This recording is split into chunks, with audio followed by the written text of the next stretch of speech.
कक्षा 10 के सभी छात्र छात्राएं इन प्रश्नों को देखें, बहुत महत्वपूर्ण प्रश्न है, परीक्षा में आने वाले प्रश्न है।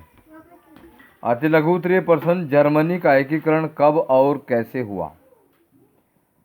या इस प्रकार भी आ सकता है, ऑटो वॉन बिस्मार्क को जर्मनी के एकीकरण का जनक क्यों कहा जाता है? या इस प्रकार भी आ सकता है, जर्मनी के एकीकरण में सबसे महत्वपूर्ण योगदान किसका था? उत्तर में लिखेंगे बिस्मार्क जर्मनी का एकीकरण में महत्वपूर्ण योगदान था। 1871 ईस्वी में पर्सा के सम्राट को हरा दिया। प्रश्न नंबर 2, वियना कांग्रेस का सम्मेलन कब और कहाँ हुआ? वियना कांग्रेस का सम्मेलन 1815 ईस्वी में वियना में हुआ था। फ्रांस की क्रांति के 2 कारण लिखिए। धर्मनिरपेक्ष कारण, नंबर 1 धर्मनिरपेक्ष राज्य, एक तो ये कारण है, नंबर 2 है अवधारणा। प्रश्न नंबर 3 है, इटली का एकीकरण कब हुआ? इटली का एकीकरण 1870 ईस्वी में हुआ। जलियांवाला बाग का हत्याकांड कब और कहाँ हुआ? 13 अप्रैल 1919 ईस्वी को अमृतसर में हुआ। असहयोग आंदोलन कब और क्यों वापस लिया गया? लघु उत्तरीय प्रश्न है, ये उत्तर स्वयं अपनी कॉपी से याद करें। महामंदी का क्या आशय है? इसके मुख्य 2 कारण बताइए।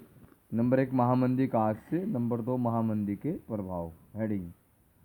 प्रश्न नंबर 2, जैव संसाधन और अजैव संसाधन क्या है? यहाँ पर लिखेंगे क्या है। मृदा अपरदन से क्या अभिप्राय है?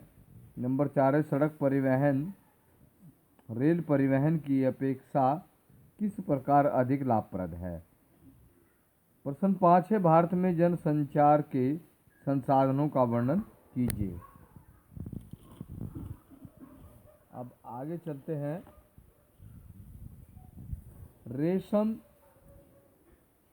मार्ग से आप क्या समझते हैं?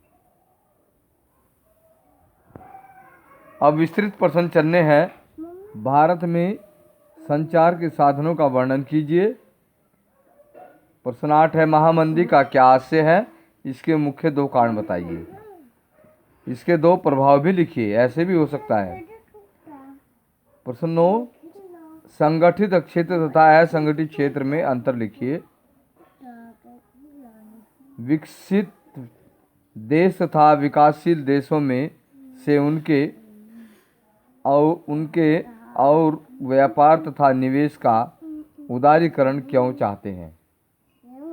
11 है, भारत में उपभोक्ता आंदोलन का प्रारंभ करने के लिए उत्तरदायी कारणों की व्याख्या कीजिए। प्रश्न 12 है, आर्थिक क्रियाओं के 3 प्रकार का वर्णन कीजिए। सभी छात्र छात्राएं इस चैनल को सब्सक्राइब करें